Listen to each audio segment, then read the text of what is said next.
All right, and welcome back to another episode of Catching Colorado. This is one of our first ice fishing videos of the year. You guys have been asking for it, and we are now delivering. So, where are we at? We are fishing a small body of water, kind of a sub-alpine lake, and it's got a whole bunch of different trout species, but mostly you're looking at rainbows and maybe some brookies. Nothing too crazy, but enough to get the ice fishing season going. So we're just dropping down here with some jigs, using a little Simcoe bug. If you go back on my channel, you'll see the Simcoe bug that I tied up very recently, and I'm using that in the Wonderbread color, and I have a little waxworm on the end there. Also running the Garmin Panoptics or livescope, the LVS 34 transducer, and we are about to get after it. Haven't seen a ton moving through the screen right now. I am sitting in just about 6 feet of water, and I think it's going to happen here pretty quickly. So stay tuned and let's get some fish on the ice. Got the old live scope going here. See my jig right there about the 3-foot mark. I got another one in another hole kind of right next to it. Let's see if we can get some of these fish to play. I've seen a couple moving in and out. We had one rolling right across the bottom, and I got a peek on one as I dropped it down, but haven't quite gotten after it yet. Like waxworms, you could use salmon eggs. There's plenty of different things you can use, but waxworms seem to be kind of my go-to usually. One thing I didn't realize about this unit is you can actually pinch and drag to zoom into certain areas of the graph. So it's kind of nice to be able to have that ability to zoom in on a spot.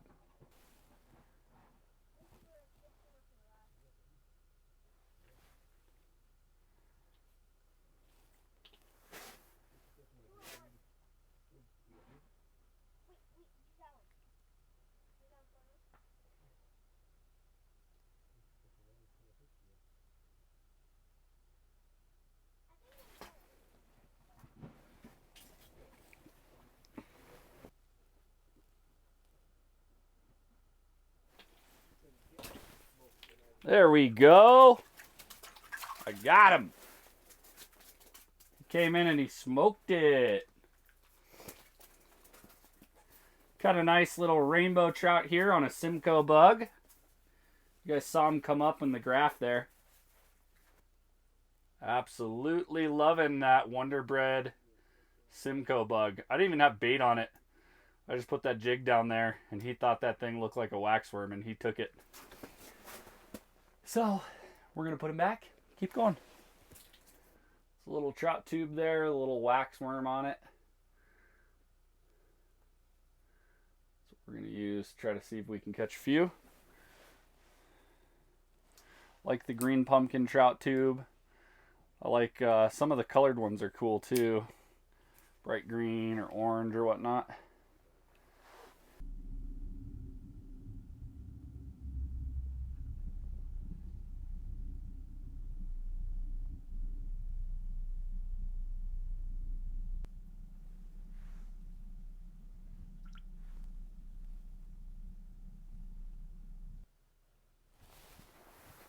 Alrighty. Number 2.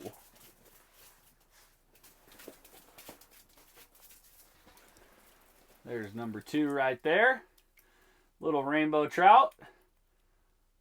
They don't have to be big to have fun. Get out here and get your kids going.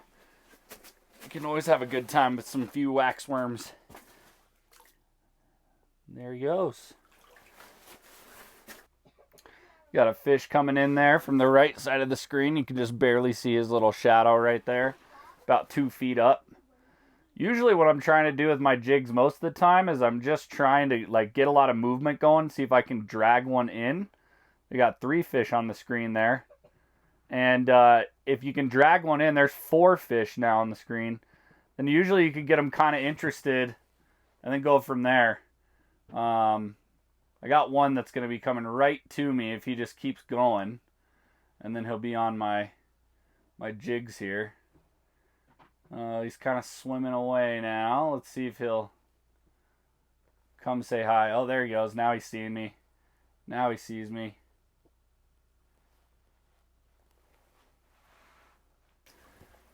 Got another real small one here.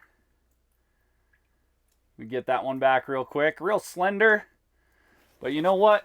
We don't care because we're out here. We're catching fish. We're having a good time. I'll let this guy go. So when I'm out here going for trout, sometimes I'll use like little paddle bugs like this.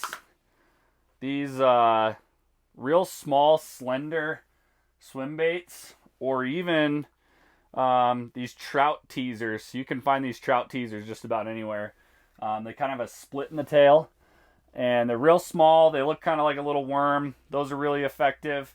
And then as you get into kind of the maybe medium-sized fish, or you just want to kind of throw something different at them, then you can get into kind of the little spoons, and you got rattles, you got non-rattles, you got plenty of options. So you don't need a whole ton of stuff. I would say for most trout fishing, especially when it's rainbows or brookies or kind of in these sub-alpine lakes, you're really looking at throwing smaller stuff at them, jigs with wax worms. That's kind of the forage for them in the wintertime, is small and dainty. Double handing it. Got the ability to dead stick one or move one, or kind of move them differently and then see if they like one movement over the other. That one did not like the movement at all. It was too erratic, I think, and that fish just peeled out. So these next ones I'm going to play it a little bit softer. A couple bites that I've had are just straight dead sticking. So doesn't really matter. Just play around with it. It's nice when you have a Garmin livescope, because you can see how they react to the bait, whereas with a flasher you just know that they're underneath you and that they were turned off and went away. But you can actually see them react to the bait. So I saw that fish spin twice for my jig, and the very last time I kind of lifted it up and away from him, and it spooked him and he took off. So if I would have let it settle maybe a little bit longer, he might have given us a go at it. And that's, you can take that information and go, okay, on the next fish I'm going to play it a little easier. So the live scope does give you a little bit of an advantage there in terms of kind of understanding how the fish is reacting to your bait. But there's still a time and place for each model. Been out here for a little bit of time. I think I'm going to try to catch one or two more fish, get them on the ice, and then going to wrap it up and call it a day.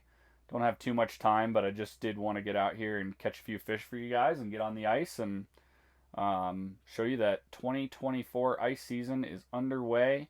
Got really strong, good, thick ice here. I think we're a little bit over maybe foot, 13 inches, 14 inches. I've got a decent amount of ice underneath me. I haven't measured it. Oh, here we go. We got one coming in. So now I'm just going to play it easy. I'm not going to try to overthink it here and see if we can get them to come in and give us a sniff. I'm probably just going to set the rods down instead of moving them around too much. Don't know if you guys are too familiar. I really like these St. Croix black rods. These are the Legend Blacks. But the reason I like them is they have the built-in spring bobber. So for trout fishing, this thing is especially nice. All a spring bobber is it's essentially just an indicator. You have this little ball on the end of a very light springy wire. And when a trout comes up and bites, you will actually see the very light bite on the spring bobber. And then you can go ahead and set the hook. Very, very light rod. Great for these small trout. Good for panfish. Once you start getting into medium-sized walleye and bigger, it's not quite the backbone that you want, especially because you're going to be probably jigging some bigger spoons and stuff. But the cool thing is you can just literally pull your line out of that spring bobber and then just use the regular guides on the rod if you don't want it. But for these light setups, it's really nice to just have the spring bobber, so you can really tell when those fish are coming up and giving you a bite. Well, it's dragging on here. Let's hope for one more fish before the end of the episode. I think we've got it, but we're running out of time here, so I'm going to give it another like 10 minutes and see if we can put one topside.